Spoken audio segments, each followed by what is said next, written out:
Pakistan cricket team ఏది చేసినా చాలా ఫన్నీగా ఉంటుంది. గతంలో వారు క్రికెట్ ప్రాక్టీస్ కోసమని ఆర్మీ తరహాలో ట్రైనింగ్ తీసుకున్న సంగతి తెలిసిందే. ఆ సమయంలో వారు చేసిన కొన్ని ట్రైనింగ్ యాక్టివిటీస్ అందరికీ నవ్వులు తెప్పించాయి. అంతేకాక పాక్ ప్లేయర్స్ బెటర్ అనుకున్న ప్రతిసారి ఇంకాస్త దిగజారిపోతున్నారు. తాజాగా క్యాచ్ల ప్రాక్టీస్ కోసం వారు అనుసరించిన విధానాన్ని అందరూ ఆశ్చర్యం వ్యక్తం చేస్తున్నారు.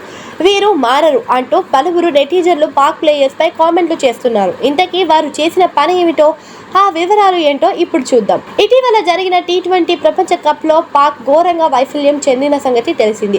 పసికూర అయిన అమెరికా చేతిలో ఓటమి చవిచూసి గ్రూప్ దశలో ఇంటిబాట పట్టింది. గతంలో తాము ఏదో ఆర్మీ మాదిరిగా ప్రాక్టీస్ చేసి విరగబడుతున్నట్లుగా పాక్ ప్లేయర్స్ ప్రవర్తన కనిపించింది. అయితే ప్రపంచ కప్ ప్రారంభం తర్వాత అట్టర్ ఫ్లాప్ ప్రదర్శనతో ఇంటి ముఖం పట్టారు. ఇంత జరిగిన పాక్ ఆటగాళ్లలో ఎలాంటి మార్పు కనిపించడం లేదు. ఎంత వరస్ట్ ప్లేయర్స్ కాకుండా గ్రౌండ్లో పర్పుల్ వేసుకొని వాటిపై క్యాచ్లు ప్రాక్టీస్ చేస్తారు. క్రికెట్లో ఇప్పటికిప్పుడే ఓనమాలు నేర్చుకుంటే చిన్న దేశాలకు చెందిన క్రికెటర్లు సైతం ఇలాంటి పని చేయరని పలువురు క్రికెట్ నిపుణులు అభిప్రాయపడుతున్నారు. పాక్ ప్లేయర్లు చేస్తున్న క్యాచ్ ఇంకా ఫీల్డింగ్ వంటి విన్యాసాలు సోషల్ మీడియాలో వైరల్ అయ్యాయి. అమెరికాలో జరిగిన T20 ప్రపంచ కప్లో దారుణమైన ప్రదర్శన తర్వాత పాక్ క్రికెట్ టీం స్వదేశానికి చేరుకుంది. ఈ క్రమంలోనే బాబర్ బృందం వారం రోజుల విశ్రాంతి తీసుకుంది.